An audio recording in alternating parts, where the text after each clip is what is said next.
सबसे पहली रोटी घर में किसकी बनती है? जम के बोलो जरा। गाय की। सबसे पहली रोटी गाय की बनी। पर ईमानदारी से बोलना, क्या सबसे पहले गाय के मुंह में गई? नहीं।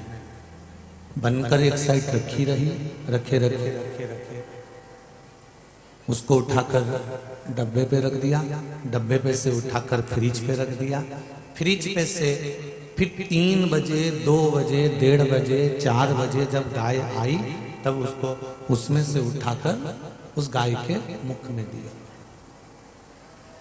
तब तक रोटी भी कड़ली हो गई, कहीं उसमें चींटी पड़ गई, कहीं पानी पड़ गया, कहीं वो बेकार हो गई, तब रोटी भी बेकार है। तब हमने गौ माता के फिर मुख में वो रोटी दी।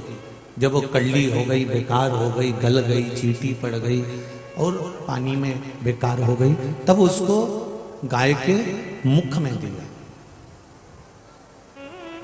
उसी तरह रोटी ताजी हो तब गाय के मुख में दो तो लाभ ज्यादा मिलेगा। कड़ली होने के बाद, बेकार होने के बाद, पानी में गल जाने के बाद, चींटी पड़ जाने के बाद गाय के मुख में दिया तो उसका कोई मोल तत्व नहीं रहा। बचपन अच्छा था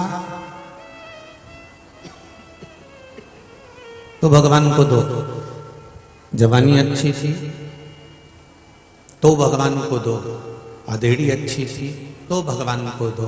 जब ये रोटी गल जाएगी, बेकार हो जाएगी, इस रोटी का कोई मोल तत्व नहीं रहेगा, तब भगवान को दिया तो भगवान भी कहेंगे अब ये किसी काम की नहीं है तो फिर मेरे किस काम की?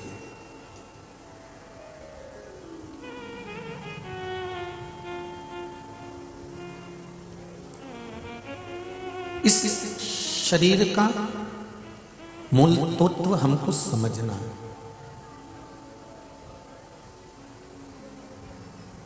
परमात्मा को हर पल, हर घड़ी, हर क्षण हमें धन्यवाद देना कि उसने जो हमको जन्म दिया वो बेकार नहीं दिया। अगर उसने हमको जन्म दिया है तो ये सब संसारिक वस्तुओं का भोग करते करते करते करते उसके भजन में डूब जाना, उसके स्मरण में डूब जाना, उसके स्मरण में डूब कर उसकी अविरल भक्ति को धारण कर लेना। मैंने तेरे ही भरोसे, ओ बाबा तेरे ही भरोसे, हवा विच उड़ती जावांगी, बाबा डोर हथों छड़ी नाम में कटी जावांगी। ओ भोले मैं तेरी पतन, ओ बाबा मैं तेरी पतन। भगवान शिव से ये हमें निवेदन करना है कि आपने जो मनुष्य का शरीर दिया, आपने जो मानव की देह दी, आपने जो मानव का शरीर दिया, इसको मैं किसी भी तरह से सांसारिक भोग और वस्तुओं को भोगते हुए भी आपके स्मरण में इसको लगा।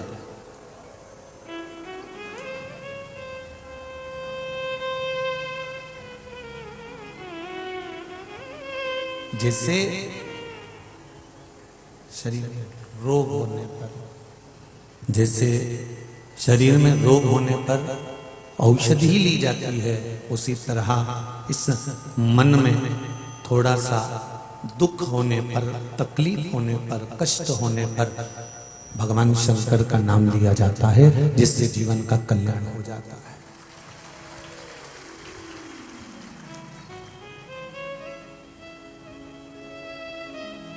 पेट दुखा, दवाई ली, सिर दुखा, दवाई ली, शरीर में कष्ट हुआ, दवाई ली। तो अगर जीवन में थोड़ा सा दुख अगर आ रहा है, तकलीफ अगर आ रही है, कष्ट यदि आ रहा है, कोई कष्ट हमारे सम्मुख में आकर, रोग हमारे सम्मुख में आकर खड़ा हो गया है, कोई दुख हमारे सम्मुख में आकर खड़ा हो गया है, तो क्यों ना हम शिव नाम लें?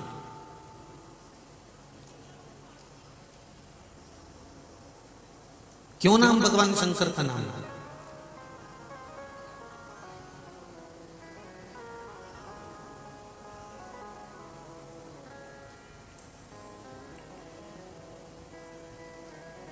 श्री हनुमान जी महाराज भगवान शंकर का दर्शन करने के लिए मां नर्मदा के तट पर जाकर बैठ जाते हैं।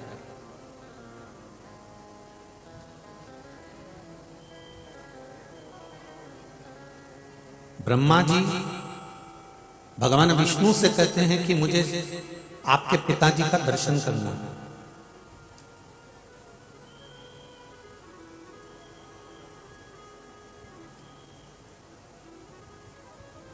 भगवान विष्णु कहते हैं कि मेरे पिता देवाधिदेव महादेव भगवान शंकर है,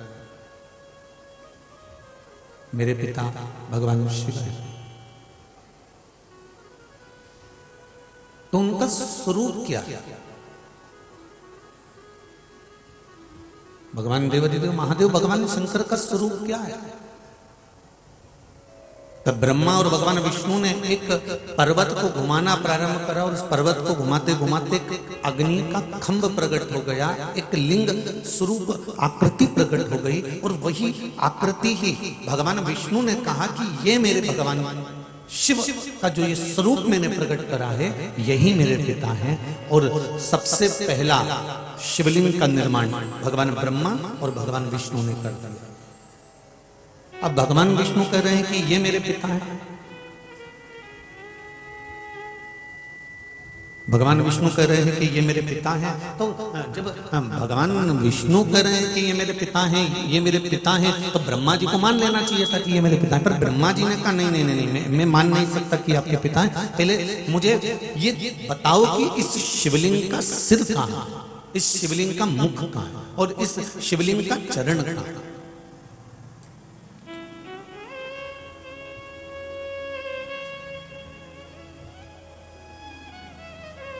जब तक शिवलिंग का मैं चरण नहीं देख लेता, जब तक शिवलिंग का मैं सिर नहीं देख लेता, तब तक मैं विश्वास नहीं कर सकता कि यही देव अधिदेव महादेव का स्वरूप है।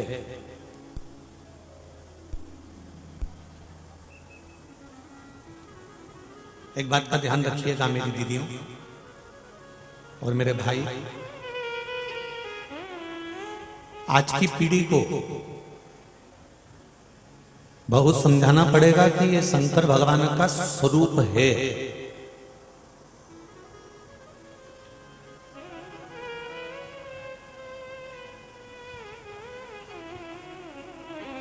जो सनातन धर्म से हटकर दुनिया के लोग जो नए तरह का प्रचार करते हैं ना, वो शिवलिंग को शिवलिंग नहीं वर्णन करते।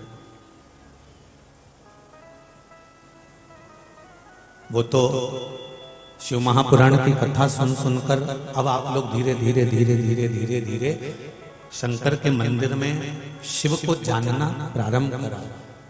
नहीं तो कई लोगों ने तो भ्रम उत्पन्न कर दिया था कि गर्भवती माता को शंकर जी का शिवलिंग नहीं छूना चाहिए, शंकर जी पे चढ़ा हुआ जल पीना नहीं चाहिए, शंकर जी के मंदिर में जाना नहीं चाहिए, शंकर जी को घर में नहीं रखना चाहिए। कोई ने टीवी में भी एक बार कथा में कोई होंगे, अब तो वो ठीक है जो अपनी जगह पर है, उन्होंने सारे जितने घर के अंदर शिवलिंग थे, जितने जितने घरों में शंकर जी का शिवलिंग था, उन्होंने सारे शिवलिंगों को उठवाकर पीपल के पेड़ के नीचे या नदी में डलवा दिया। फिर एक बार मेरे देवाधिदेव महादेव को क्रोध आया तो उन्होंने उन्हीं को उठाकर नदी में डलवा दिया।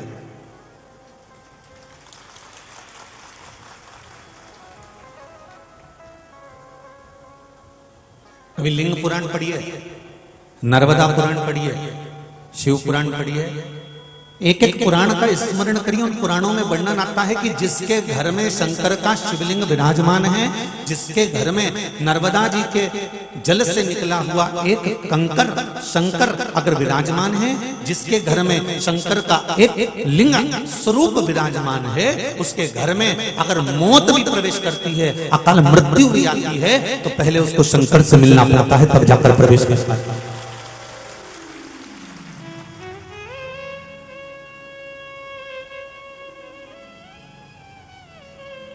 जब तक वो प्रवेश ही नहीं कर पाता, जब तक शिव की आज्ञा नहीं, तब तक वो प्रवेश क्या करेगा।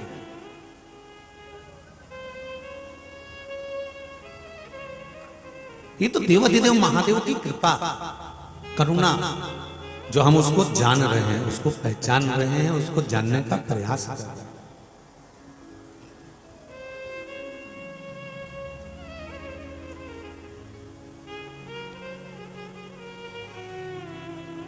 ब्रह्मा जी ने कहा भगवान विष्णु से कि इस शिवलिंग का सिर कहां पर है, इस शिवलिंग का चरण कहां पर है, हमको जरा दिखाओ। भगवान ब्रह्मा जी ने जब कहा तो भगवान विष्णु ने कहा कि आप भगवान शंकर का सिर देखना चाहेंगे कि चरण देखना चाहेंगे। ब्रह्मा जी ने कहा मैं सबसे पहले भगवान शंकर का, आपके पिताजी का, मेरे दादाजी का सिर देखना चाहता हूं। तो भगवान ने कहा ठीक है, कहां जाना चाहते हैं, ऊपर कि नीचे पाताल में? तो कहा मैं ऊपर जाना चाहता हूं, आप भगवान के चरण ढूंढने के लिए नीचे जाओ। ब्रह्मा जी आकाश मार्ग से ऊपर की ओर जाने लगे और भगवान विष्णु पाताल मार्ग से नीचे की ओर जाने लगे। भगवान विष्णु को यह मालूम था कि भगवान के चरण नहीं मिलेंगे।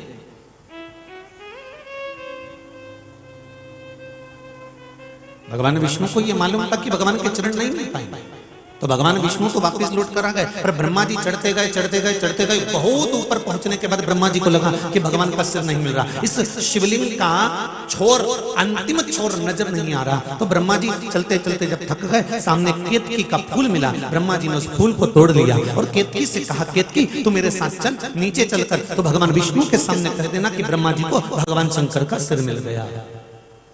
केतकी ने कहा मुंह में झूठ क्यों बोलूं? तो कहा मैं तुझे सुगंधित बनाकर रखूंगा। केतकी ने कहा अगर कोई ने मेरा कहना नहीं माना तो? सामने से गौ माता आ रही थी, गाय को पकड़ लिया ब्रह्मा जी ने। गौ माता को पकड़कर कहा गौ माता तुम हमारे साथ नीचे चलो और भगवान विष्णु के सामने चलकर कह देना कि ब्रह्मा जी को भगवान शंकर का सिर मिल गया। गाय ने कहा मैं क्यों झूठ बोलूं? ब्रह्मा जी ने कहा सबसे पहली रोटी अगर घर में बनेगी तो वो तुमको मिलेगी। एक रोटी के चक्कर में गौ माता ने झूठ बोलना स्वीकार कर लिया।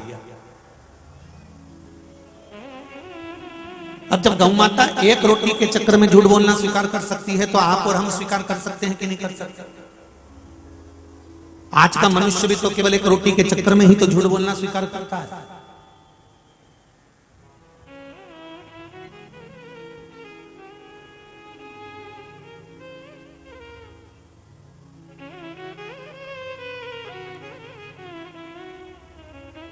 महाराज गौ माता को केतकी के फूल को लेकर ब्रह्मा जी नीचे आए। भगवान विष्णु सामने बैठे हुए दिख गए तो ब्रह्मा जी ने कहा प्रभु आपको चरण मिल गए? भगवान विष्णु ने कहा पहले ये बताओ आपको भगवान शंकर का सिर मिल गया? तो उन्होंने कहा नहीं नहीं पहले आप बताओ क्या आपको चरण मिले? भगवान विष्णु ने एक ही वचन सत्य बोल दिया और भगवान विष्णु ने कहा कि मुझे भगवान शंकर का चरण, इस शिवलिंग का चरण नहीं मिला।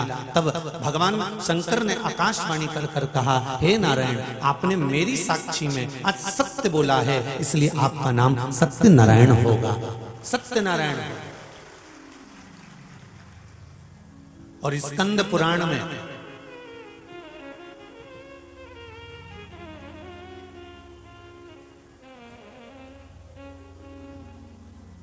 मां नर्मदा का जो चरित्र वर्णन किया गया है, उस चरित्र में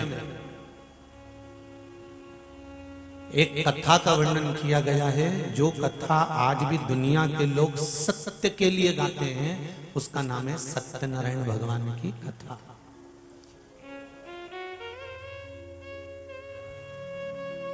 गला पकड़ रहा है, इसको देखिए थोड़ा। शंभू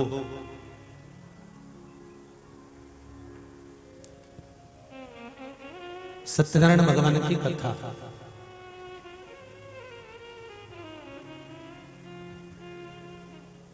स्कंद पुराण के नर्मदा खंड के अंतर्गत, स्कंद पुराण के नर्मदा जी के चरित्र के अंतर्गत श्री सत्यनारायण भगवान की कथा आती है।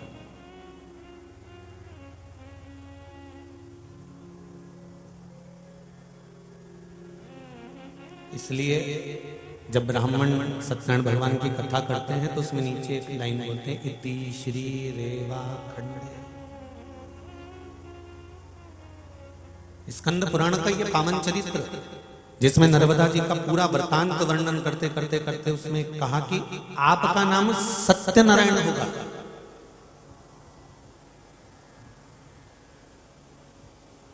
भगवान विष्णु ने सत्य बोला, इसलिए भगवान विष्णु का नाम सत्यनारायण हो गया। पहले जो नाम रखे जाते थे वो आपके कर्म के अनुसार रखे जाते थे। आज के जमाने में तो बच्चों का नाम रखना पड़ता है तो पहले नेट पे सर्च करते हैं, फिर पंडित जी से पूछते हैं। ये का से नाम निकला है। अब पंडित जी ने नाम बताया कि कम करो कि करण सिंह नाम रख दो, कमलेश नाम रख दो, कन्हैया नाम रख दो। अरे गुरुजी ये तो ओल्ड है, तो नया ढूंढा। अब उसने नेट पे सर्च करा तो उसने एक नाम निकाला,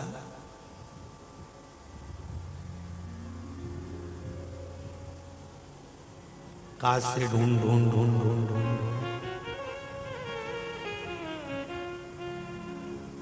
का मैया, कमैया। अब इसका मतलब क्या हो गया? कन्हैया रख देती तो कुछ गलत था? नहीं, ये ओल्ड हो गया। अब उसका नाम रख दिया कमैया, तो ये न्यू हो गया, नया।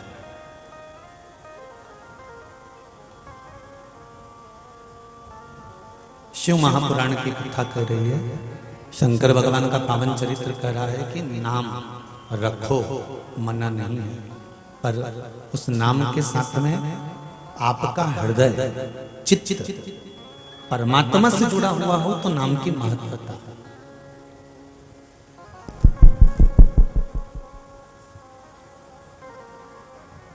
अगर वो परमात्मा से जुड़ा हुआ है तो उसके नाम की महत्वता है, और अगर वो परमात्मा से नहीं जुड़ा है तो उसके नाम की कोई महत्वता नहीं।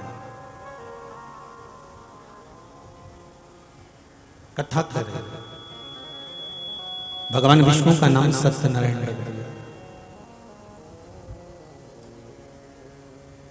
अब भगवान विष्णु ने ब्रह्मा जी से पूछा कि आप ऊपर गए थे, आपको भगवान का मुख दिखा? ब्रह्मा जी बोले हाँ, मैं तो भगवान का पूरा मुख देखकर, उनका पूरा स्वरूप देखकर आऊं, आखिरी छोर तक नहीं छोड़ा मैंने भगवान शंकर के स्वरूप को।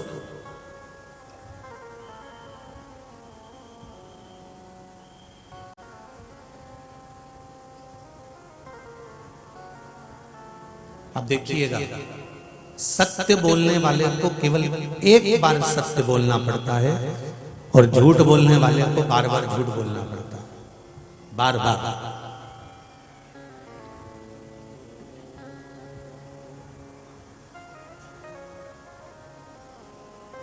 ब्रह्मा जी ने एक झूठ बोल दिया कि मुझे भगवान शिव का सिर मिल गया,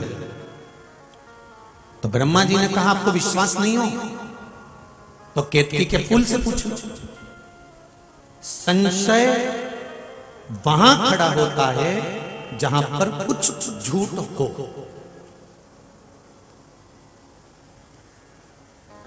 प्रमाण की जरूरत वहां पड़ती है जहां पर असत्य हो। जहां पर सत्य होता है ना, वहां प्रमाण की जरूरत नहीं होती। केतकी के फूल को सामने लाए ब्रह्मा जी, तो भगवान विष्णु ने पूछा क्यों केतकी, क्या ब्रह्मा जी को भगवान शंकर का सिर मिल गया? केतकी के पुष्प ने कहा हाँ, ब्रह्मा जी को भगवान शंकर का सिर मिल गया।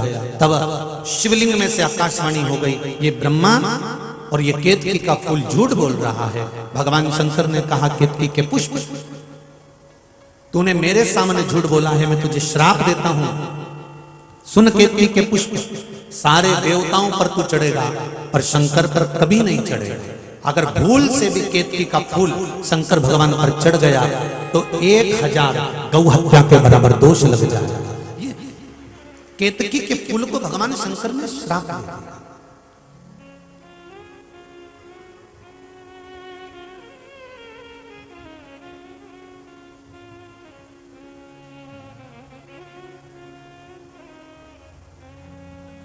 केतकी का फूल बोला कि मुझ पर अगर विश्वास नहीं है तो गौमाता से पूछ लो। भगवान शंकर के सामने भगवान विष्णु ने गौमाता से पूछा, गौमाता आप बताओ, आप बोलो, क्या ब्रह्मा जी को भगवान शंकर का सिर मिल गया? गौमाता ने कहा, एक रोटी के चक्कर में गौमाता भगवान शंकर के सामने झूठ बोल देती है, केवल एक रोटी के लिए। और भगवान शंकर ने कहा, गौमाता तूने मेरे सामने झूठ बोला है, तू जगत की मां कहलाती है और शिव के सामने झूठ बोलती है। मैं तुझे श्राप देता हूं गौमाता, तेरा पूरा शरीर पूजा जाएगा पर तेरा मुख अपूज्य माना जाएगा। हिंदू धर्म में सारा दान आगे से होता है। स्वर्ण दान, कन्या दान, वस्त्र दान, मुद्रा दान, भूमि दान, अन्न दान, जितने दान हिंदू धर्म में होते हैं सब आगे से होते हैं। हिंदू धर्म में केवल एक दान होता है, गौदान, जो गाय के पीछे से होता है, पूंछ पकड़ कर किया जाता है, क्योंकि गौ माता ने झूठ बोल दिया था। हिंदू धर्म में सारी परिक्रमा आगे से होती है। किसी भी मंदिर की परिक्रमा कर लो, किसी भी वृक्ष की परिक्रमा कर लो, किसी भी देवता की परिक्रमा कर लो, हिंदू धर्म में सारी परिक्रमा आगे से होती है। केवल हिंदू धर्म में एक परिक्रमा ऐसी है जो पीछे से चालू होकर पीछे विराम होती है, वो गौ माता की परिक्रमा है। गाय की पूंछ से चालू होकर गाय की पूंछ पर विराम होती है, क्योंकि तुम झूठ बोलती है।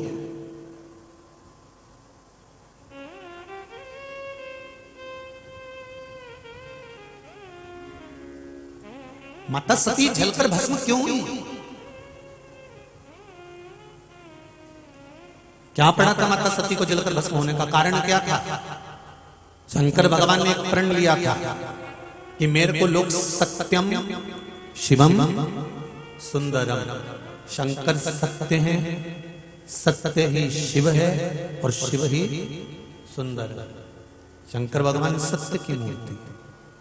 पहले के जमाने में ये अदालतें, ये थाने आदि पहले के समय में कुछ नहीं होता था। पहले के समय में तो केवल एक चीज होती थी, कोई ने गलती कर दी उसको ले जाकर शंकर जी के मंदिर में खड़ा कर देते थे और शंकर जी के मंदिर में उससे गंगा जल उठवा लेते थे। उठा गंगा जल और कह दे तूने ये नहीं करा। गंगा जल उठाना मतलब शंकर को हाथ में उठा लेना। शंकर की साक्षी में सत्य अगर बोलेगा तो ठीक है, असत्य बोलेगा तो भुगतना तुझको पड़ेगा। पहले के जमाने में ना तो कोई पंचायत होती थी, ना कोई अदालत होती थी। पहले का जो निर्णय लिया जाता था वो केवल शंकर के मंदिर से लिया जाता था। उठा गंगा जल और कह दे तूने ये नहीं करा, उठा गंगा जल और तू ये बोल दे कि तूने ये नहीं किया। वो शिव की साक्षी में जो बोला गया है वो सत्य है असत्य है, उसका भोग आपको भोगना।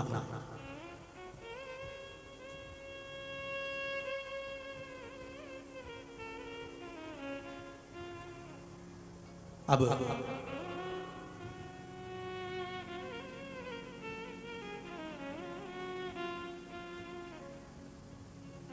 सती मैया ने एक झूठ बोल दिया था।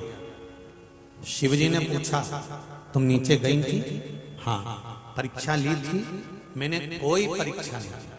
और सती मैया ने परीक्षा ली थी। क्या बनकर गई थी? जम के बोलो जरा।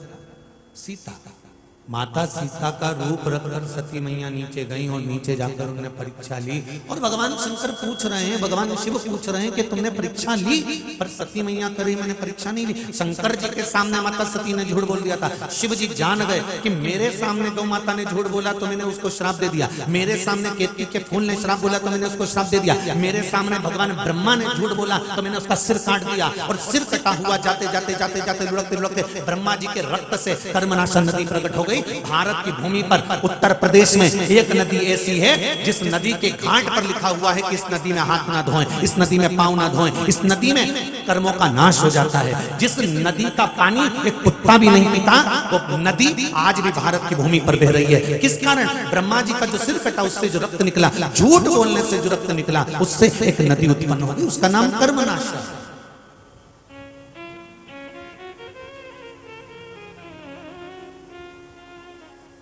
अब मैंने केतकी के फूल को श्राप दिया, मैंने गौ माता को श्राप दिया, मैंने ब्रह्मा जी का सिर काट दिया। अब बारी आई है तो मेरी धर्म पत्नी की आई है और धर्म पत्नी कह रही है कि मैंने कोई परीक्षा ही नहीं दी, झूठ बोल। तो शिव जी ने सोच लिया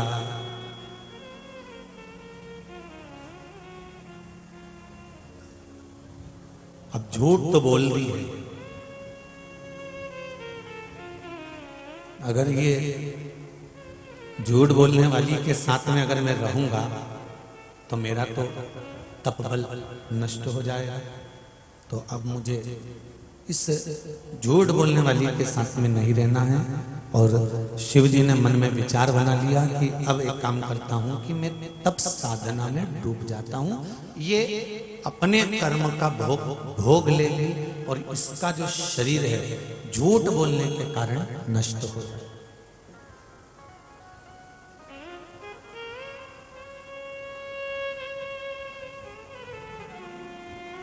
एक झूठ, एक झूठ, केवल एक झूठ व्यक्ति के अच्छे कर्म को नष्ट कर देता है।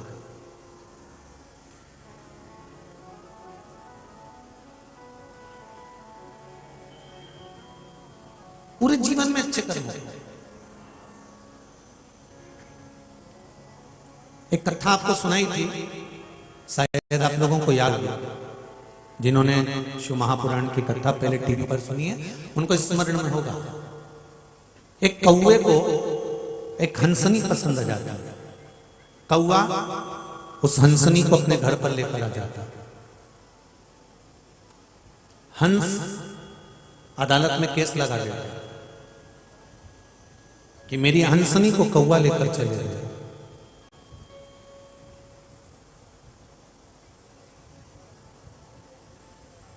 कौवे को मालूम पड़ता है कि हंसनी के पति हंस ने अदालत में केस लगाया है, तो कौवा अपने वकील के पास जाता है और वकील से कहता है, वकील चाहे कुछ भी हो जाए, हंसनी मेरी होना चाहिए, तो कुछ भी कर इस हंसनी को मेरा बना दे।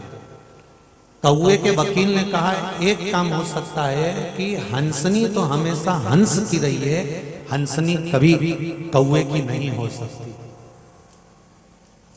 कभी कौवे की नहीं होती।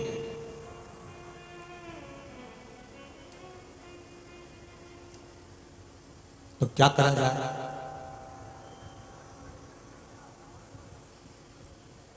कौवे के वकील ने कहा, तुम एक काम करो, रात के समय पर जज के घर चले जाओ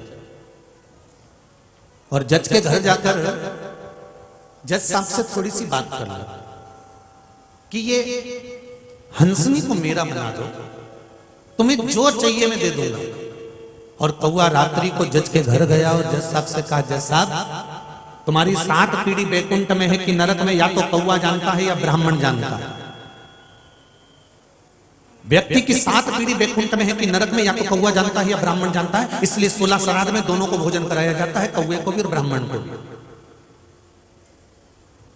और मैं कौवा अपनी दृष्टि से देख रहा हूं कि तुम्हारी 7 पीढ़ी, तुम्हारे दादा परदादा, तुम्हारे माता, तुम्हारे पिता, तुम्हारे पूर्वज, तुम्हारे काका, तुम्हारी नाना, तुम्हारी नानी, ये सब बैकुंठ में बैठे हुए हैं। अगर तुम मेरा एक काम कर देते हो तो मैं जीते जी इसी अवस्था में तुम्हारी 7 पीढ़ी से तुमको मिला सकता हूं। तुम्हें एक काम मेरा करना पड़ेगा, कल अदालत में हंसनी को मेरा बनाना पड़ेगा। अगर हंसनी मेरी बन गई तो मैं जीते जी तुमको तुम्हारी 7 पीढ़ी से मिला दूंगा।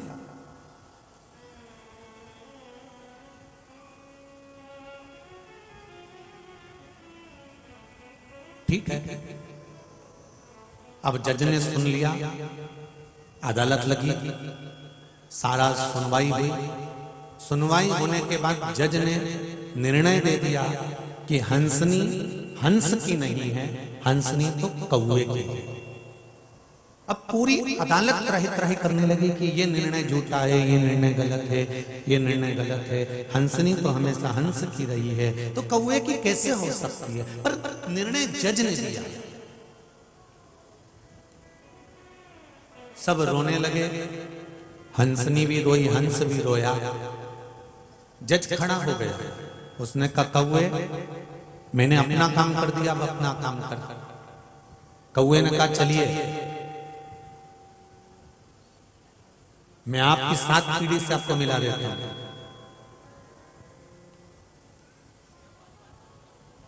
कौवा जज से बोला, मैं आगे आगे चलता हूं, आप पीछे पीछे चलो। और जज गाड़ी लेकर कौवे के पीछे पीछे जाने लगा। कौवा आगे आगे बढ़ता गया, जज पीछे पीछे बढ़ता गया। कौवा आगे आगे बढ़ा, जज पीछे पीछे बढ़ा। चलते चलते शहर से निकले, गांव में पहुंचे, गांव से निकले खेड़े में पहुंचे, खेड़े से निकले जंगल में पहुंचे। जंगल में गहरी खाई पड़ी हुई थी। तब कौवे ने जज को बुलाया, आओ जज साहब, मैं तुम्हारे दादा परदादा से मिला दूं। इतने में जज नीचे उतरा, उसको इतनी बदबू आ रही थी, जज ने तुरंत मुंह पर रुमाल रख लिया, इतनी गंदी बदबू आ रही है। और जज ने कहा, कौवे तू तो कहता था कि मेरी 7 पीढ़ी बैकुंठ में है, ये कितनी गंदी जगह पर तू लेकर आया है, यहाँ तो बदबू आ रही है। और आओ तो जज साहब। कौवे ने जज को बुलाया, एक मरा हुआ कुत्ता पड़ा हुआ था, उस कुत्ते के पास में छोटी छोटी इल्लियां पड़ी हुई थी। इतने में कौवे ने कहा, जज साहब ये जो सफेद वाली इल्ली इस कुत्ते के शरीर पर दिख रही है ना, ये तुम्हारे दादाजी है। और उसके पास में जो छोटा वाला कीड़ा दिख रहा है वो तुम्हारे परदादा जी हैं। उसके पास में जो छोटी वाली इल्ली दिख रही है वो तुम्हारे माता जी हैं। उसके पास में छोटी वाली इल्ली दिख रही है वो तुम्हारे पिताजी हैं। इतने में जज को क्रोध आ गया और जज ने कहा, क्यों रे कौए, तू तो हमेशा कह रहा था कि तुम्हारी 7 पीढ़ी वैकुंठ में है, तो तू ये नरक में क्यों दिखा रहा है? कौए ने कहा, जज साहब, जिस समय पर मैंने कहा था उस समय पर तुम्हारी 7 पीढ़ी वैकुंठ में थी। तुमने अपनी कुर्सी पर बैठकर एक झूठ बोल दिया, इसलिए तुम्हारी 7 पीढ़ी नरक में आकर गिर गई। केवल एक झूठ मुख से निकलता है और व्यक्ति का सारा कर्म, व्यक्ति का सारा जीवन का आनंद नरक में जाकर पड़ जाता है। अब जरा विचार करो, ये तो एक झूठ की बात है। तुम दिन भर मोबाइल पर, फोन पर कितने झूठ बोलते हो, तो तुम्हारे परदादा कहां पर पड़ गए? विचार करिए। सत्य बोलने का प्रयास करो।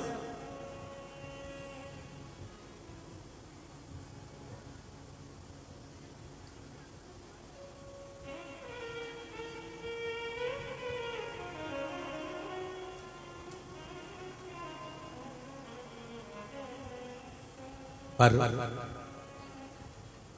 व्यक्ति सत्य आखिरी में बोलता है, बिल्कुल अंतिम में, और वो भी सत्य बोलता है तो राम नाम, अरे जम के तो बोलो, राम नाम सत्य है, अंतिम में बोल रहा। अब जो अर्थी पे लेटा हुआ जा रहा है ना, वो उठ के सत्य बोलेगा? अरे बोलो तो जम के। तो शिव महापुराण की कथा कहती है, जब दिवाली मिलने जाओ, होली मिलने जाओ, तो जीते जी कह दो राम नाम सत्य है।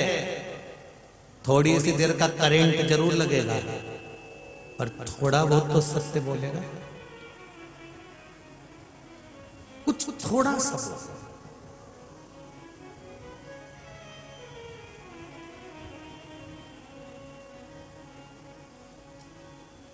थोड़ा सा सत्य मार्ग की ओर चलने का प्रयास करें। इसलिए शिव कथा कर रही है, शंकर का स्मरण। सती मैया को जलकर भस्म होना पड़ा, और वो सती मैया जो जलकर भस्म हुई वही हिमालय राज के घर में पार्वती के नाम से विख्यात, वही सती।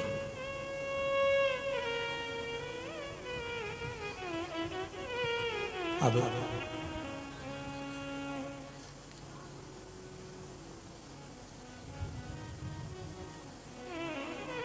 पितृलोक में पितृ विराजमान,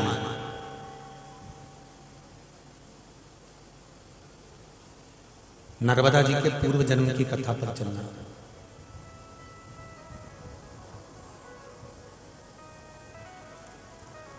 एक बहुत अच्छा प्रश्न किसी ने लिखकर भेजा था, वो कक्ष में है, होगा तो कल लेकर आएंगे। तो उसमें लिखा हुआ था कि गुरुजी, मां नर्मदा जी का उद्गम स्थल, जन्म स्थल, प्रागट्य स्थल अमरकंठ ही क्यों है? अमरकंटक ही क्यों है?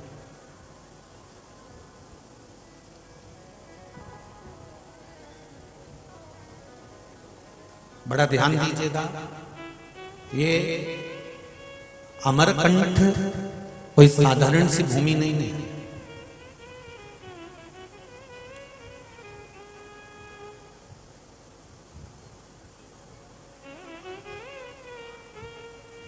आगे अपन कथा में सुनेंगे, यहां पर भगवान शंकर का एक पुत्र गया है। तो इस भूमि पर भगवान शंकर की एक पुत्री का प्रागट्य भी हुआ।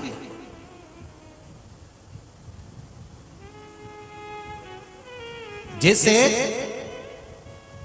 शंकर भगवान पर जल समर्पित करने के बाद में हम थोड़ा सा चरणों तक जल जब लेकर आते हैं, शिव जी के शिवलिंग पर चढ़ा हुआ जल हम थोड़ा सा 2 बूंद 4 बूंद अपने कलश में डालकर वापिस लाते हैं। खाली कलश तो नहीं लाते। अरे बोलो तो जम के, खाली कलश तो नहीं लाते ना, हमने जल चढ़ाया। हमारे यहाँ की रीति है, आप लोगों में जो बुजुर्ग माताएं बैठी हैं वो तो ये जानती हैं कि नवरात्रि में जब देवी जी को विसर्जन करते हैं या गणेश जी को विसर्जन करने जाते हैं या कोई हरतालिका तीज को विसर्जन करने के लिए जाते हैं या छठ माता को विसर्जन करने के लिए जाते हैं, तो थाली में लेकर जाते थे, डलिया में लेकर जाते थे, साथ में कलश लेकर जाते थे। जब हम देवी देवता का विसर्जन नदी में कर देते थे तो वहां से उस कलश में जल भर कर लाते थे। बोलो सही है कि गलत है? उस जल को लाने के बाद में अपने घर में चारों तरफ उसको छींटते थे। वो नियम आज तक शिव महापुराण का चल रहा है। भले दुनिया के लोग भूल जाएं तो भूल जाएं, पर नियम क्या है कि जब हम शंकर भगवान के मंदिर में पहुंचे और शिव जी को जब हमने एक लोटा जल चढ़ाया तो चढ़ाने के बाद उसी जल में से शिव जी के चरणारविंद से जब वो जल निकल कर आए तो उसको हाथ में लेकर कलश में भले 2 बूंद डालो पर उस कलश को खाली मत लाओ, क्योंकि शंकर भगवान को चढ़ाने के बाद में भगवान शंकर के कृपा दृष्टि से कुबेर के भंडार में से भगवान से मांग कर लेकर आओ कि मेरा भंडार भर कर रखना। शिव के चढ़ाए हुए जल में से थोड़ा सा जल लेकर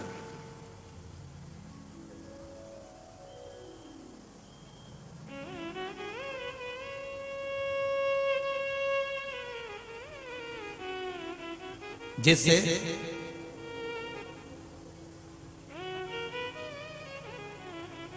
बेलपत्री समर्पित करते हैं। बहुत ध्यान से सुनना भाई, सेमली हरचन वाले तो सुन ही रहे हैं, जितने लोग आस्था पर सुन रहे हैं, फेसबुक यूट्यूब पर सुन रहे हैं, वो भी ध्यान दीजिएगा जरा। बेलपत्री शंकर जी को जब चढ़ाई जाती है तो पीछे जो उसमें डूट होता है उसको तोड़ दिया जाता है। बोलो सही है कि गलत है? उसको तोड़ लेते हैं।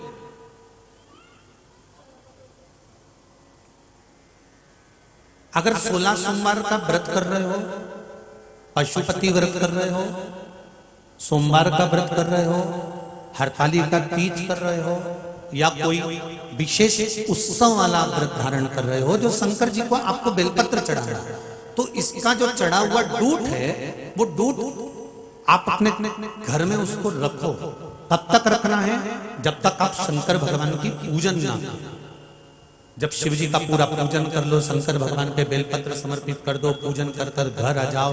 घर आने के बाद में 1-8 घंटा 2 घंटा जब आपको हो जाए तब जो बेलपत्री का डूट तोड़ कर रखा हुआ है उसको उठाकर घर में से घुमाकर फिर बाहर फेंको। क्यों? उसका कारण क्या है?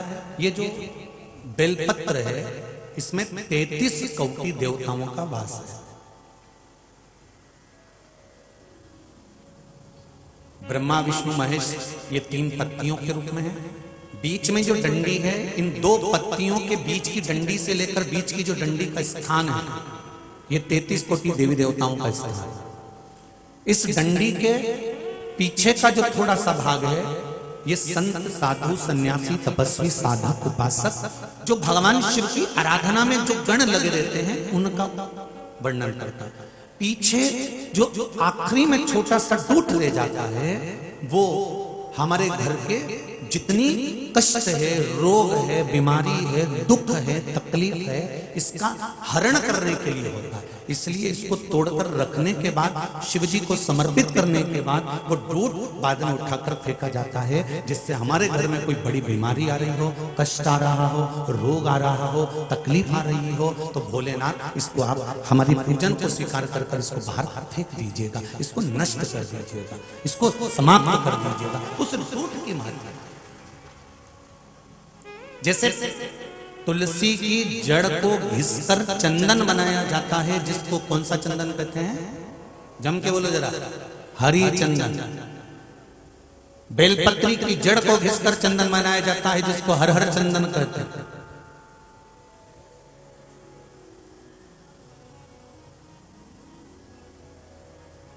आंख की जड़ में से गणेश जी का प्रागट्य होता है। दर्शन करें किसने? आंकड़े की जो जड़ होती है उसमें से गणेश जी का स्वरूप निकलता है। ये एक नियम, एक आनंद।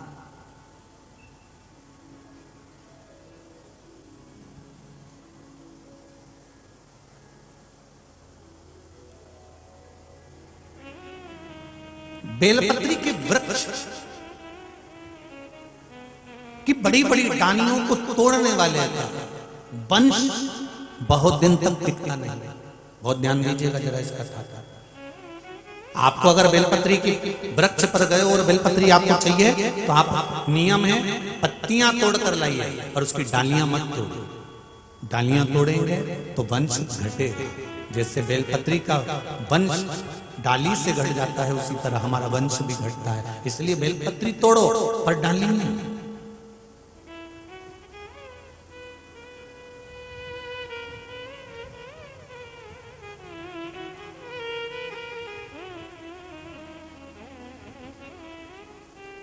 वहां डाली नहीं तोड़नी। शंकर भगवान पर चढ़ाया हुआ एक लोटा जल, और जल जो वापिस लेकर आए, उस जल का महत्व हमारे जीवन में बड़ा बड़ा बड़ा। शंभो शरणे मांगू घड़ी रे घड़ी, दुख काटो दया करी ने दर्शन आपो। भगवान शिव के चरणारविंद को समर्पित करा गया है।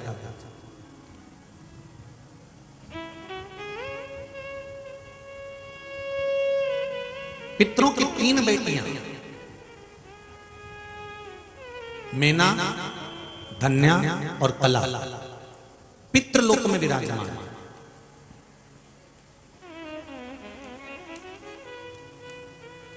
और पितरों की 3 बेटियां जो पितृलोक में विराजमान है,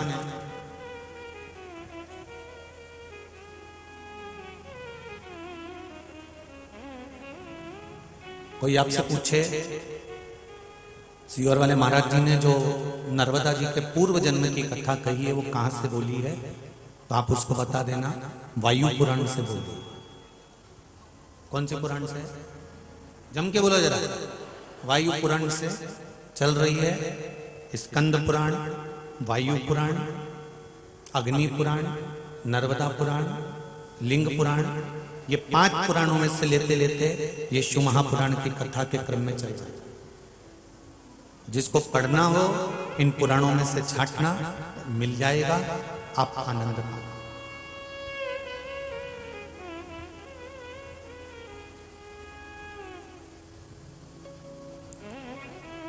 अभी जो संवाद चल रहा है ये शिव पुराण और वायु पुराण का चल रहा है। पितृलोक की 3 कन्या, मेना, धन्या और कला। सनकादि ऋषि तप में लीन है। मेना का निकलना हुआ, उसके लहंगे से सनत कुमार की जंघा में चोट लगी। ये जो अपन वस्त्र पहनते हैं ये साधारण से वस्त्र, पर जो विवाह में जो वस्त्र पहने जाते हैं उसका लहंगा 5 किलो का, 10 किलो का, 15 किलो का। ये अब तो फिर भी कम हो गया। पहले के समय का जो लहंगा होता था उसमें रतन, चांदी और सोना जड़ा हुआ होता था। पहले जो ये सोनी जी कथा करा रहे हैं, और हम तो इतना कहेंगे कि पहले के जो सुनार लोग होते थे ना, वो तुम्हारे घर की जो पुरानी साड़ी होती थी ना, बहुत पुरानी साड़ी, तो सुनार उस साड़ी को भी खरीदते थे। ध्यान है किसी को? किस किस को स्मरण है? हाथ उठाओ जरा जिसको ध्यान होगा। पुरानी साड़ी जिसमें गोटा लगा होता था, जरी लगी होती थी, ध्यान है? तो सुनार उस साड़ी को खरीदते थे, उसमें से तार निकालते थे, तार निकाल कर उसको गलाते थे, गलाते में से उसमें से चांदी निकाला। मतलब पुराना जो लहंगा होता था, पुराने जो वस्त्र होते थे, उसमें सोना चांदी जड़ा होता था। अब दुनिया के लोग कहते हैं कि हमारा भारत की भूमि कर्जे में डूबी रही है, ऐसा रहा वैसा रहा, पर शिव महापुराण की कथा कहती है इसको सोने की चिड़िया कहते थे, जहां की माताएं लहंगे में भी सोना पहन के चलती थी। जहां की माताएं लहंगे में भी, चोली में भी सोना और चांदी जड़कर चलती थी, ये वो सोने की चिड़िया थी मेरी भारत की भूमि। और आज भी कमी नहीं है। भारत माता की किसी भी एक क्षेत्र को थोड़ा सा खोदना चालू करो, सोना और चांदियों की अंबारियां तो मेरा महादेव लगा दे। क्या कमी है?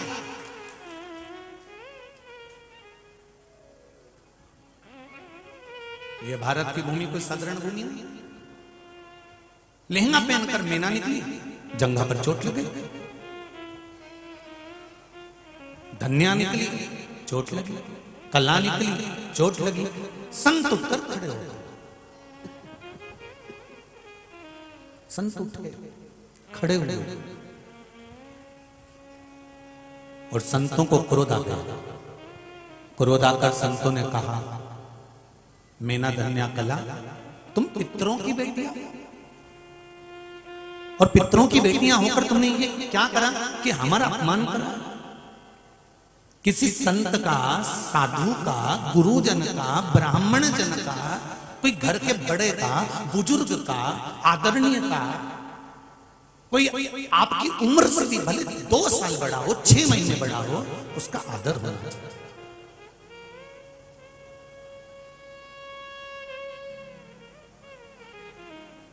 हम श्राप देते हैं तुमको, पितृलोक को छोड़कर मृत्यु लोक में जाना पड़ेगा तुम तीनों को।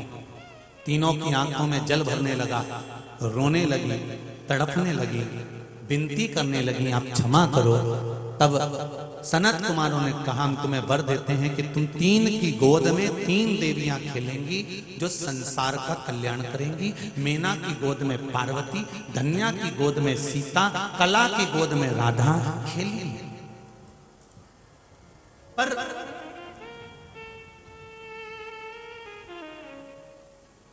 मेना, धन्या, कला, इन तीनों को तो श्राप लग गया। ये रोती रोती अपने पिताजी के पास में पहुंच गई।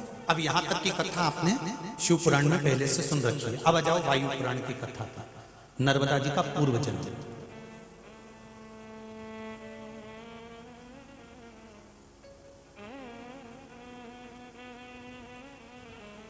तीनों रोती रोती अपने पिताजी के पास पहुंचे।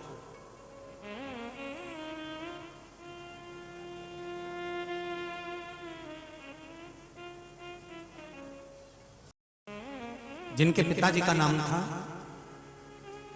सोमप। एक बार बोल के बताओ सभी लोग, सोमप। जम के बोलिए, सोमप। श्राद्ध पक्ष की 10वीं, एकादशी और द्वादशी, इन 3 तिथियों पर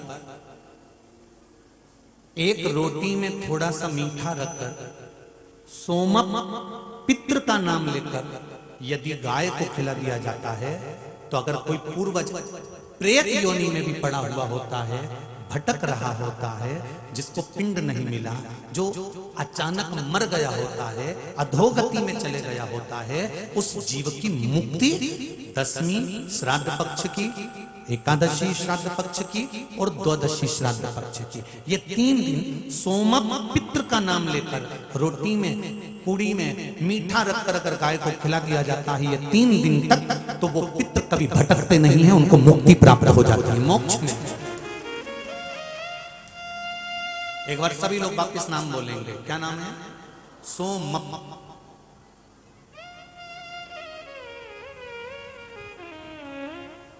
ये माता पार्वती जी के पिताजी, माता पार्वती जी के नाना जी, राधा जी के नाना जी पूर्व समय में, सीता जी के नाना जी पूर्व समय में, सोमप। एक बार फिर से बोलिए, सोमप। श्राद्ध पक्ष में इनका नाम याद रखना है, बहुत कम का।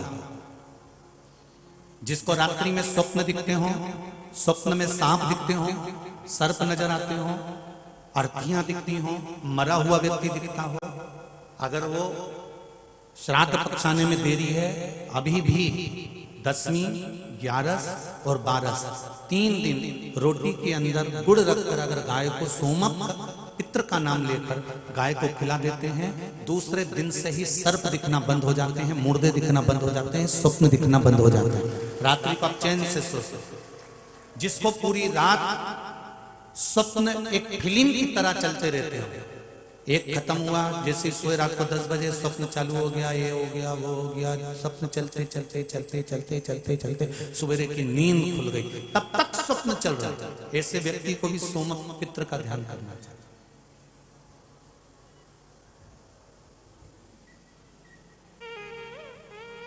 सोमप पितृ का स्मरण करना चाहिए।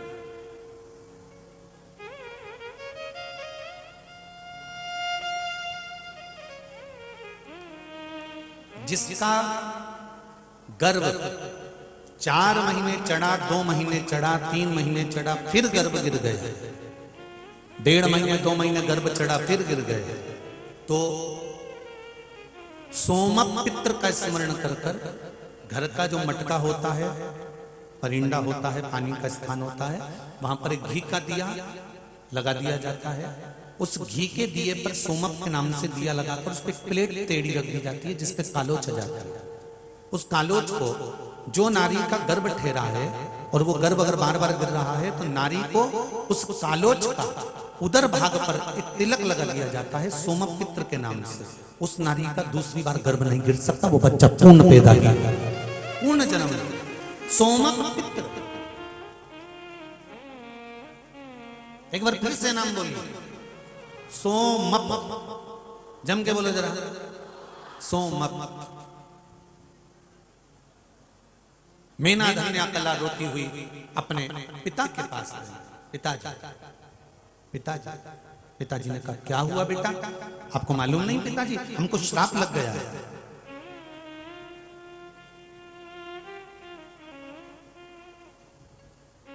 और हमको जो श्राप लगा है मृत्यु लोक में जन्म लेने का लगा, इस पितृ लोक को छोड़कर हमें मृत्यु लोक में जाना पड़ेगा।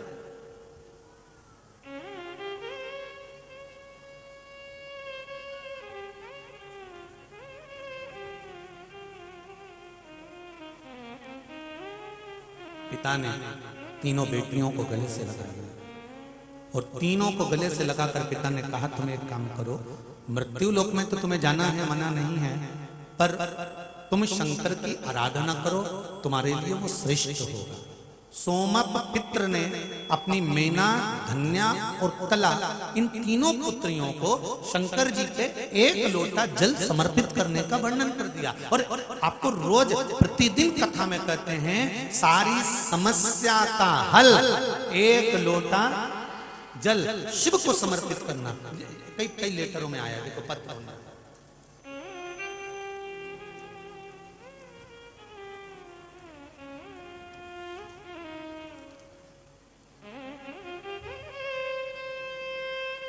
अन्नपूर्णा संतोष जी पटेल, सेंदरवाड़ा, नर्मदापुरम, कहीं बैठे हो तो हाथ उठाइएगा। आप ही का नाम है दोनों का, हाथ हिला दीजिए दोनों। गुरुजी, मैं आपकी कथा 3 साल से निरंतर सुन रही हूं। मेरी शादी को 23 साल हो गए थे, मेरे यहां संतान नहीं थी। मैंने डॉक्टरी इलाज करवाया, सब कुछ पूर्ण इलाज करवाए पर संतान नहीं। गुरुदेव, मां नर्मदा की कृपा से एक बार शिव महापुराण की कथा टीवी पर सुनने को मिली, सुनी, उसका उपाय करा, शंकर जी को एक लोटा जल चढ़ाना प्रारंभ करा, बेलपत्र वाला प्रयोग करा। बाबा की कृपा से मेरे घर में 23 साल के बाद में पुत्र की प्राप्ति हुई। ये शिव बालक आया है साथ में,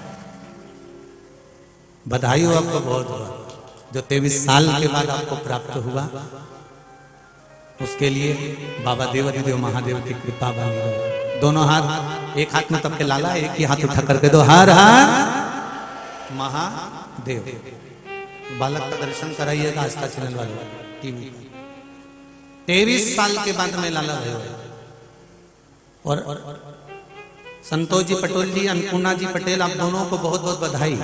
जो 23 साल के बाद मेरे देवाधिदेव महादेव ने आपकी गोदी भर दी, यही बाबा की कृपा है, यही शिव कृपा। शंकर की करुणा इसी को कहते हैं। बैठिए, हर हर महा। शिव की आराधना सारी समस्या का हल। बस प्रतिदिन घर से लेकर जाओ, शंकर जी को चढ़ाओ, शिव का स्मरण करो, भजन करो, कीर्तन करो, उससे अपने दिल की बात मेरे देवाधिदेव महादेव से कह। इससे बड़े बड़े कोई सुख नहीं। एक पत्र और है,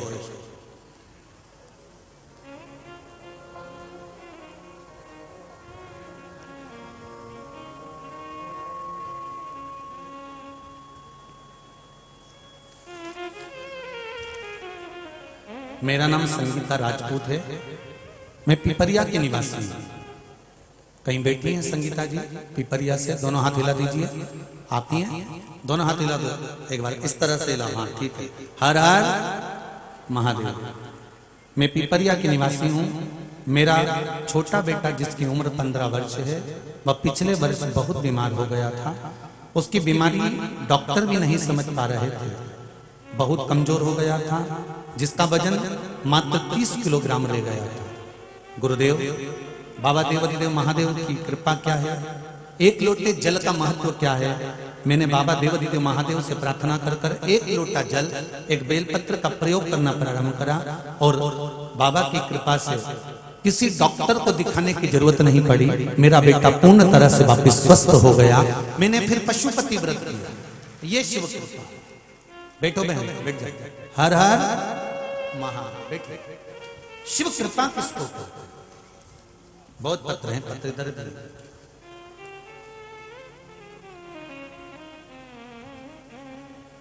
आप आराधना करो। मेरे भोले तेरी नौकरी सबसे बढ़िया है, सबसे खरी। मेरे भोले तेरी नौकरी सबसे बढ़िया है, सबसे खरी। जब से तेरा गुलाम हो गया, तब से मेरा भी नाम हो गया। जब से तेरा गुलाम हो गया, तब से मेरा भी नाम हो गया। वरना औकात क्या थी मेरी, वरना औकात क्या थी मेरी। सबसे बढ़िया है, सबसे खरी। भोले बाबा तेरी नौकरी सबसे बढ़िया है, सबसे खरी। मेरे बाबा तेरी नौकरी सबसे बढ़िया है, सबसे खरी। मेरे बाबा तेरी नौकरी दोनों हाथ से सबसे बढ़िया है, सबसे खरी। भोले बाबा तेरी नौकरी सबसे बढ़िया है, सबसे खरी। भोले बाबा तेरी नौकरी सबसे बढ़िया है, सबसे खरी।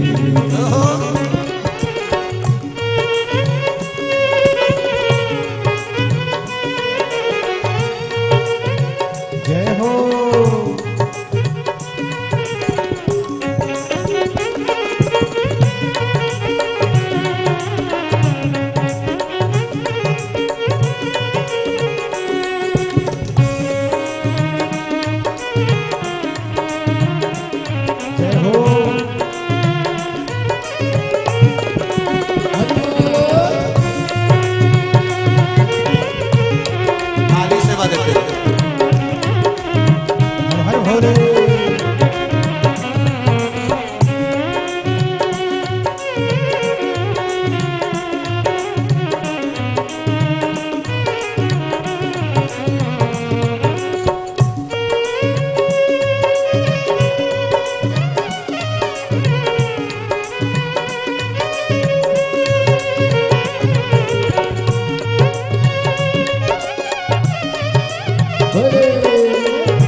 सबसे बढ़िया है, सबसे खरी। तेरे दरवाजे की चाकरी सबसे बढ़िया है सबसे भोले बाबा तेरी नौकरी सबसे बढ़िया है सबसे खरी। भोले बाबा तेरी नौकरी सबसे बढ़िया है सबसे खरी। जब से तेरा गुलाम हो गया तब से मेरा भी नाम हो गया। जब से तेरा गुलाम हो गया तब से मेरा भी नाम हो गया। जब से तेरा गुलाम हो गया तब से मेरा भी नाम हो गया। जब से तेरा गुलाम हो गया तब से मेरा भी नाम हो गया। वरना औकात क्या थी मेरी, वरना औकात क्या थी मेरी, सबसे बढ़िया है सबसे खरी। भोले बाबा तेरी नौकरी सबसे बढ़िया है सबसे खरी। तेरे दरवाजे की चाकरी सबसे बढ़िया है सबसे खरी। तेरे दरवाजे की चाकरी सबसे बढ़िया है सबसे खरी।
भोले बाबा तेरी नौकरी सबसे बढ़िया है सबसे खरी। भोले बाबा तेरी नौकरी सबसे बढ़िया है सबसे बड़ी। भोले बाबा तेरी नौकरी सबसे बढ़िया है सबसे खरी। भोले बाबा तेरी नौकरी सबसे बढ़िया है सबसे बड़ी। भोले बाबा तेरी नौकरी सबसे बढ़िया है सबसे खरी। बाबा तेरी नौकरी सबसे बढ़िया है सबसे बड़ी। सबसे बढ़िया है सबसे खरी। सबसे बढ़िया है सबसे बड़ी। सबसे बढ़िया है सबसे खरी। सबसे बढ़िया है सबसे हर हर महादेव। भगवान शिव के दरवाजे की चाकरी, उससे प्रार्थना, उससे निवेदन, उसकी आराधना खाली नहीं जा सकती महाराज। श्री शिवाय नमस्तुभ्यं। श्री शिवाय नमस्तुभ्यं। श्री शिवाय नमस्तुभ्यं। श्री शिवाय नमस्तुभ्यं। शंकर की करी गई आराधना कभी खाली नहीं जाए। मैना, धन्या, कला तीनों अपने पिता से पूछकर शिव की आराधना कर रही हैं, भगवान शंकर की भक्ति कर रही हैं। तभी पितरों के देवता आर्यमा का आगमन हो जाता है।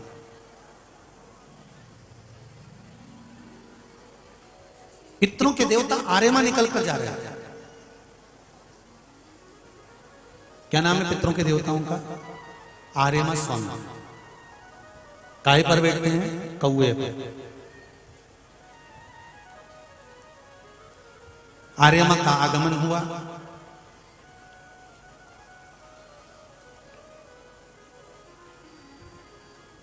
सोमप नामक पित्र ने आर्यमा स्वामी को आते हुए देखा तो उठकर प्रणाम करा, क्योंकि ये पितरों के देवता हैं।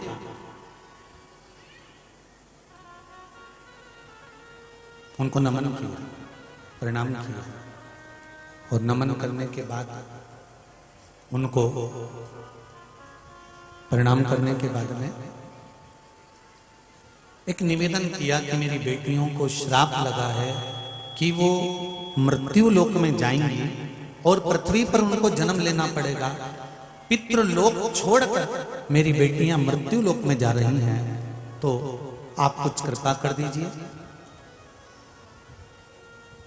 मैना, धन्या और कला को श्राप लगने की बात जब आर्यमा स्वामी को मालूम पड़ी, तब आर्यमा स्वामी अपने भवन में जब प्रवेश करते हैं, तब उनकी पुत्री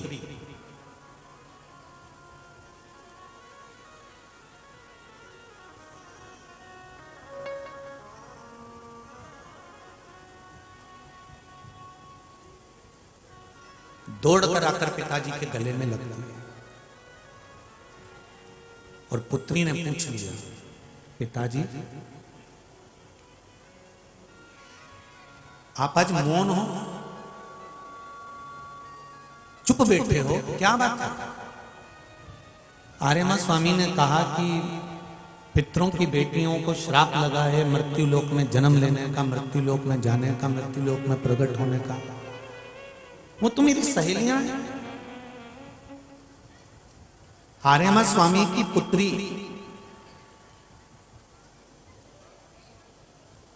सरिता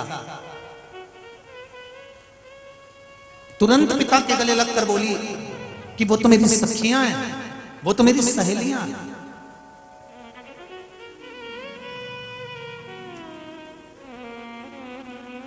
और यदि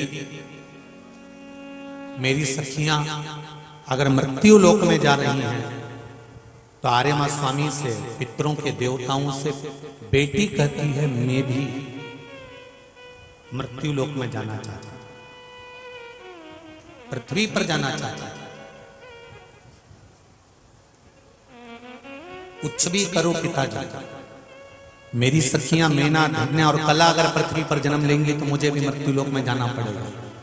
और मेरी सखियों को अगर श्राप लगा है तो उनके श्राप को धोने के लिए मुझे पृथ्वी पर जाना पड़ेगा। आप कुछ भी करिए और मुझे पृथ्वी पर भेज दीजिए। आर्यमा स्वामी ने भी एक ही बात कही, जैसे मैना, धन्या, कला शंकर जी की आराधना कर रही, वैसे तुम भी शिव की आराधना में लग जाओ। अब मैना, धन्या, कला जैसे शिव की आराधना कर रही थी, तो सरिता भी शिव की आराधना में लग गई, शंकर की आराधना में लग गई। समय आया, कौन सा समय? जिस समय पर भगवान शंकर के नेत्र से अश्रु प्रकट हुआ और उस अश्रु से अंधकासुर प्रकट हुआ।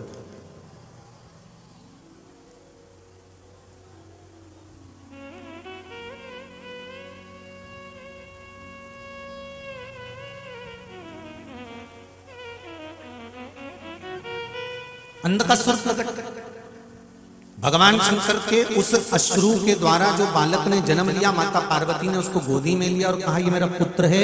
शंकर भगवान इसको समझा समझा कर रह गए कि ये तुम्हारा पुत्र नहीं है, मेरे नेत्र बंद करने के बाद अगर जन्म लिया है तो उसको उठाकर समुद्र में फेंक दो। पर मानी नहीं माता पार्वती, पुत्र की तरह स्नेह करती रही, लाड़ लड़ाती रही, उससे प्रीत बढ़ाती रही, उसको फेंका नहीं। तब भगवान शंकर को क्रोध आया और शिव जी ने कहा पार्वती हमने आपको समझाया है, इस पुत्र को उठाकर समुद्र में डाल दो, उठाओ और समुद्र में फेंको इसको।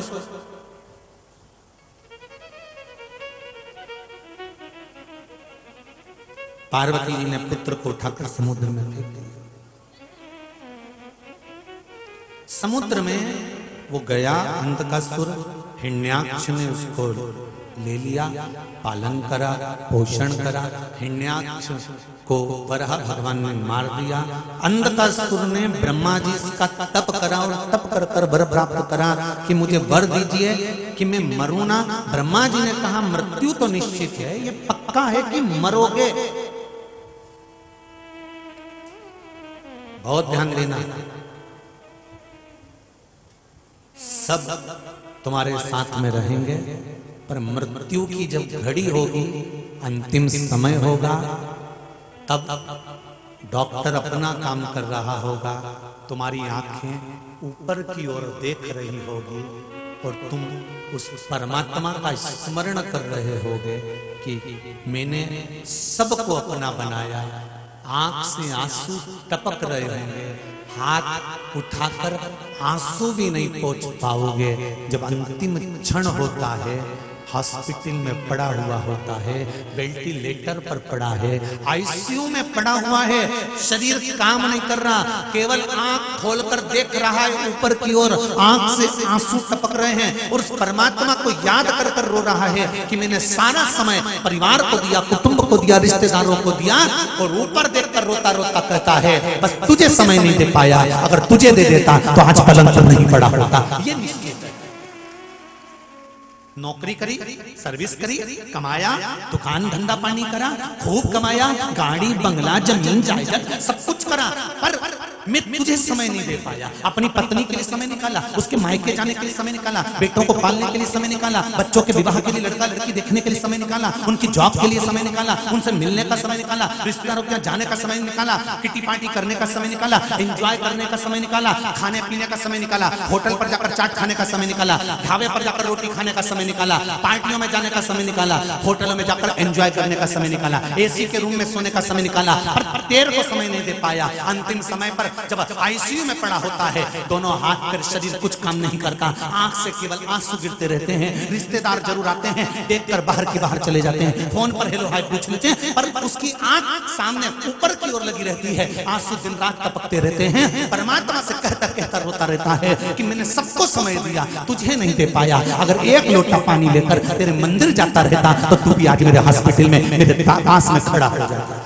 अंतिम समय में सारे संबंधी, नाते, रिश्ते, कुटुंब और कबीले सब साथ छोड़ देते हैं, पर अकेला जब आईसीयू में पड़ा होगा, अकेला जब वेंटिलेटर पर पड़ा होगा, अकेला कहीं मृत्यु के समय पर पड़ा होगा, तब कोई दूसरा नहीं आएगा, आएगा तो मेरा कालाधिपति महाकाल आएगा, उसके सिवा कोई नहीं आएगा, एक शंभु के सिवा।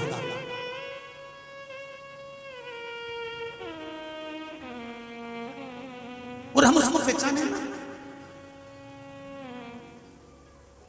आज कितनी संख्या में आप लोग आए हो, पूरा एक पंडाल भरा हुआ है, दूसरा पंडाल भरा हुआ है, तीसरा पंडाल भरा हुआ है, लोग बाहर खड़े हुए हैं चारों तरफ। ये आप लोगों अगर भगवान के दरवाजे पर आए हो, शिव महापुराण तक आए हो, तो ये विश्वास मानकर चलना एक दिन मेरा देवाधिदेव महादेव तुम्हारे भी दरवाजे पर आएगा।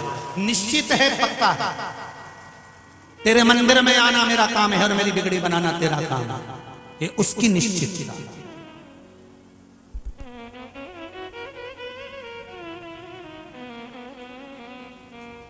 देख लिया संसार हमने, देख लिया सब मतलब के यार हमने, देख लिया झूठे नाते झूठे रिश्ते, झूठा है संसार हमने देख लिया। कौन सिको।